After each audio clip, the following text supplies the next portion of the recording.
Hello everyone. Welcome to GW Prime Live. I am Nivedita, your host for today's session.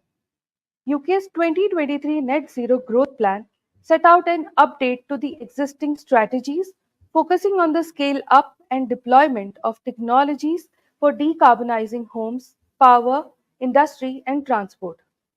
Today we have with us Heather Buchanan as guest for this session, who is the director and co-founder of Bankers for Net Zero. Welcome to our channel, Heather. Thank you very much. Bankers for Net Zero is an initiative that brings together banks, businesses, and regulators to enable them and their clients to accelerate the transition to net zero.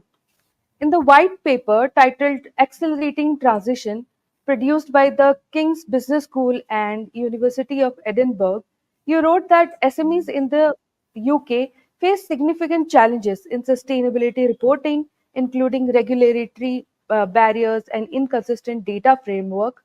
And to address these, B4NZ and partners recommend developing standard reporting frameworks and automated tools like Project Perseus to streamline data collection and improve access to green investment. What role does geospatial and allied technologies play to streamline data collection and improve access? Well, thank you very much. I mean, I think that the data challenge in general is quite significant that we have. As we said in our report, even a lot of the really basic data points that we need to collect are very difficult to verify at a basic level. And so any type of kind of triangulation of data that we can bring together to help build a fuller picture ultimately and I will always speak from the kind of the view of getting finance flowing and the financial sector. And the financial sector really needs accurate, verified data in some way, shape, or form. So the more that we can kind of triangulate, find those different data points, confirm in different ways, the more comfort that the financial system can place on the data it holds, and that ultimately means that it's a lower risk, and so it can get more money flowing. So all of those things together, and I think this is a point. It's not just one piece of data per se that we need to pull together. It's that whole suite. And what motivated you to work in the sustainability space? Well, it's quite evident, and it's been accelerating for many years now. I mean, other than the very basics of the fact that our climate's changing, that we need to start dealing with these things, but also um, I think one of the key challenges that we actually have within this is that fundamentally our entire system of how we kind of value things is changing, and we've got a kind of structure that's very backward looking, and obviously we need to start being much more forward looking. And I've worked in the policy space for many years now, and the way that our systems, our policies, our regulation have all evolved over centuries based on a different perception of value, and that's going to change quite significantly, and it already is changing quite significantly. So for me, it was very much about making sure that as that transition happens, we kind of keep the various moving parts of these puzzles speaking to each other and being able to communicate with each other in a way that means that people and businesses on the ground are supported as we go through a massive transformation. Also, SMEs, I think, around the globe are facing the problems of accumulating data framework. So how can Bankers for Net Zero is accommodating them? Yes, so SMEs are an interesting point. So when you're large corporates, everybody talks about measuring their scope 3 emissions, and it's always almost been a bit of an estimating project. So you kind of use proxy data or spend-based analysis to try to get an understanding of your supply chain. And it's all been very, very top down up to now in terms of reporting. And so the as kind of things are going on, what it means though is that it's kind of top down onto shifting sands. And so SMEs are now starting to bear the brunt of all these different data requests without having that solid foundation of a reporting framework. I always liken it to if you had all of the accountants in the world kind of going out and competing on the way that they presented a basic profit and loss sheet or a balance sheet. We need to get the really basic foundations so that SMEs can be supported. And everybody says that SMEs have nothing in common with each other. It's a very diverse group and stuff. But at the end of the day, there is one thing that actually most SMEs in the world have in common, and that's that they need to move their money in one way, shape, or form. So we saw the banking sector and the finance sector as a potential natural touch point of commonality where guidance can help be disseminated and information can be gathered if necessary in order for to kind of enable SMEs and help SMEs in their reporting as the frameworks get developed. And this very much is a process that is ongoing, and we're very much kind of building the plane as we fly it, I think is the best analogy. How can strategic policies bring net zero transition and optimize banks' contribution to the nation's economy? Clear optimized policies are absolutely critical.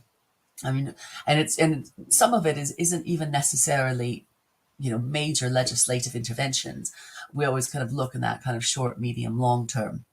In the short term, just having clear policy signals that in X number of years, this policy will be implemented. Where it's something like the EVs or phasing out of gas boilers, whatever it is, having that clear policy direction allows the markets to focus on a time scale shift. And that again reduces risk for the financial sector because they know that something's coming along and it gives them confidence to invest. So first and foremost, sometimes it isn't even necessarily a major legislative intervention that's required, just that policy signal. But then there are, of course, cases, and many cases, that we do need that policy intervention, and things like creating the right frameworks for reporting, again, so that everybody's speaking the same language. That there's the ability that people are no longer kind of working in silos, because right now, even between different government departments, you might find that different departments are approaching reporting differently and whatnot, and we're starting to work through that. But just that clarity and consistency is critical for finance in particular to have the confidence to invest. And so it cannot be understated how important it is now that as we kind of go into this next transition, that policy and business and finance are really kind of working hand in hand, and civil society as well, so that we can kind of get to where we need to go. So I have been interviewing a lot of women who are working in the tech and who are also in the top sectors. I mean, they are amongst those who are making the policies. So how important it is for women to play a role while making these policies for, say, SMEs or other bankers, because a lot of youngsters, they are participating as a startups. So what are your views on that? Well, absolutely, and the more that we can get women and the younger generation involved in this, I mean, particularly youngsters, they're the future, as we well know. And interestingly, I would say that one of the things I've noticed, even working with the larger, multinational corporates, is one of the key drivers that they find. Obviously, there's customers, but also their employees that working, and that younger generation that are coming through, really kind of being quite clear about the fact that they want to work in an environment that is not doing harm, and that it is positively kind of working towards a better future. And so the more voices that we bring into that, and the more diverse those voices are, the better. And I've been quite kind of heartened by some of the conversations I've had at the kind of C-suite levels of major financial institutions, where those voices are definitely kind of coming through to the boardroom now, and they're hearing it. Absolutely. Also, climate change is not being soft on some people. It is equally treating everybody. The effects are being faced by everybody equally. So, what role can financial sector play to modify climate policies in fight against climate change? So this is a really key area, and kind of I think it goes back to the point that I was saying earlier about how we kind of work together. And I think this is something where we still need to get better, in that up to now, we've had different industries lobbying for their different interests in different areas, and so the actual process of legislative change was one of kind of consultation, response. Something comes out, everybody adjusts. If it doesn't work, in so many years' time, we kind of reassess and pivot and try something new. We don't have time for that kind of process, and we need to be, I think, much more collaborative in almost a working group sense, and that, right, this is where we need to get to. We need to get around the table, monitor interventions as they go, and if they're not working, we need to have mechanisms in place to pivot that and make sure that we can kind of work our way through, rather than kind of downing tools and saying, oh, that one didn't work, bit of a disaster, we'll move on to the next thing. And so and this is one thing that I often say to businesses and financial institutions that we speak to. Just like a business and a financial institution has its own kind of risk profile, so do politicians that need to make the kind of bigger policy decisions. So the more that finance and business can say, well, listen, we've all sat around, we've talked about this.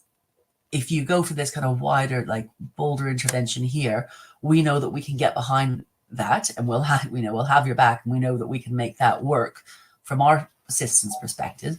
Then that gives politicians and governments more confidence to move forward. And I think that's a really kind of key area, is that really kind of collaborative approach, where we speak a lot more kind of openly, I think, about the challenges that all the stakeholders are going to face in this transition. So, what are the major challenges that the globe is facing in getting to net zero? So I do actually think that there's a fundamental element here, and of how we value things.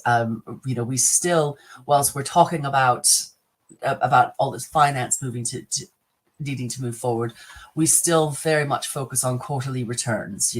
When you're getting your quarterly reporting on a business or whatnot, the news isn't talking about where that business is against its transition plan.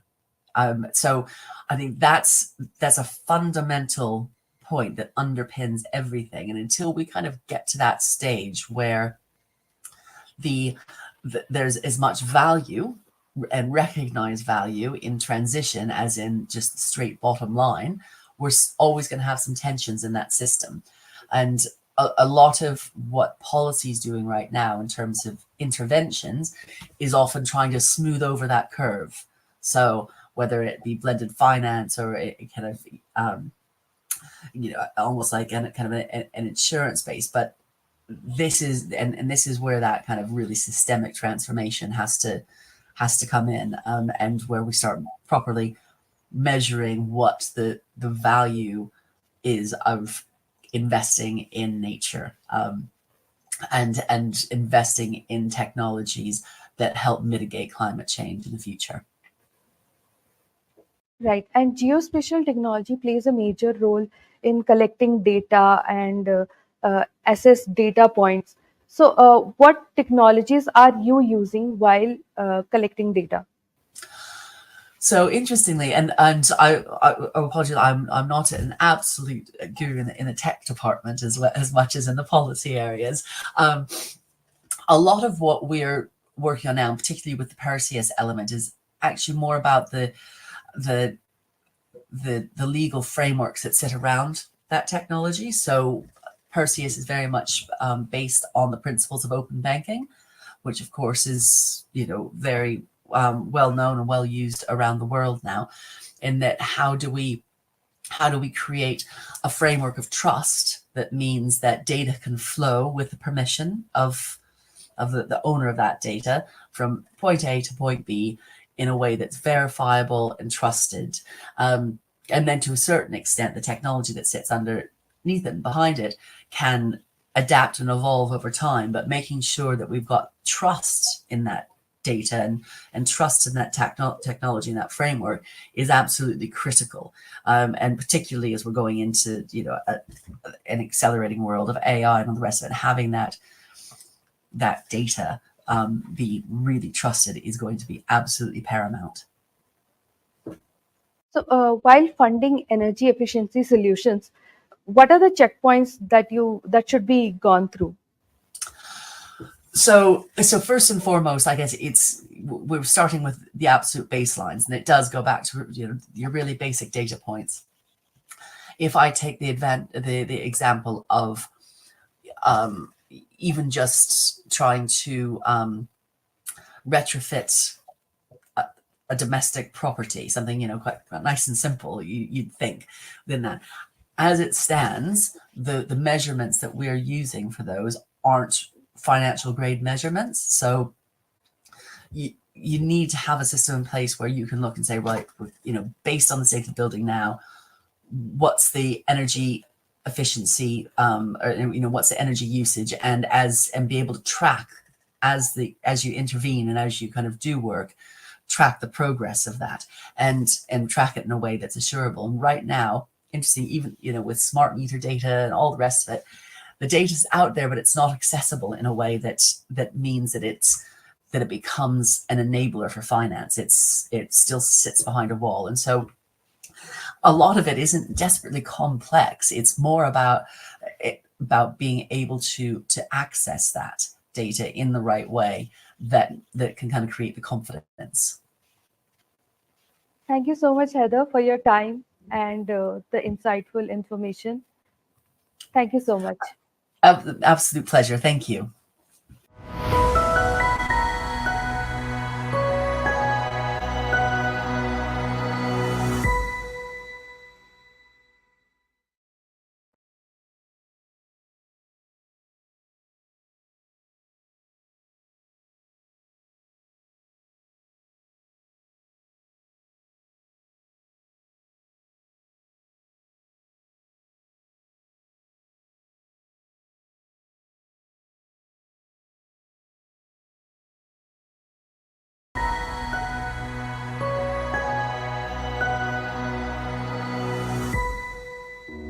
In the era of digital globalization, as per a McKinsey report, soaring flows of data and information now generate more economic value than the global goods trade. Recently, the European Union and Singapore have concluded negotiations on digital trade agreement. This deal is the first EU agreement of its kind, reflecting their aspiration to be a global standard setter for digital trade rules and cross-border data flows. How is it different from traditional trade agreements? Unlike traditional trade agreements, which typically focus on market access, digital economy agreements focus on data innovation, digital identities, cybersecurity, consumer protection, and digital inclusion. DAs are particularly beneficial for SMEs who stand to gain the most from consistent, interoperable digital regulations.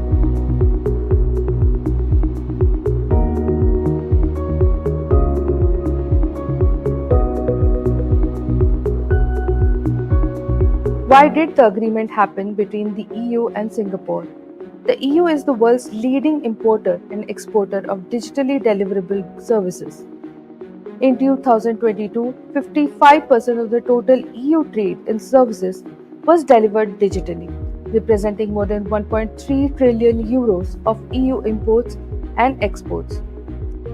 Singapore is by far the EU's largest trading partner in the Southeast Asian region, with a total bilateral trade in goods of over 53 billion euros and 52 billion euros worth of trade in service. More than 10,000 EU companies are established in Singapore and use it as a hub to serve the entire Pacific region. Almost half of the total trade in services between the EU and Singapore is already digitally delivered and accounted for 55% of the total EU-Singapore trade in 2022. The EU-Singapore Digital Trade Agreement will boost this trade connection and provide further opportunities for growth. Benefits of the agreement: EU and Singapore Digital Trade Agreement will provide binding rules to build customer trust, ensure predictability and legal certainty for businesses, removing and preventing the emergence of unjustified barriers to digital trade, unlock new economic opportunities while ensuring a safe online environment.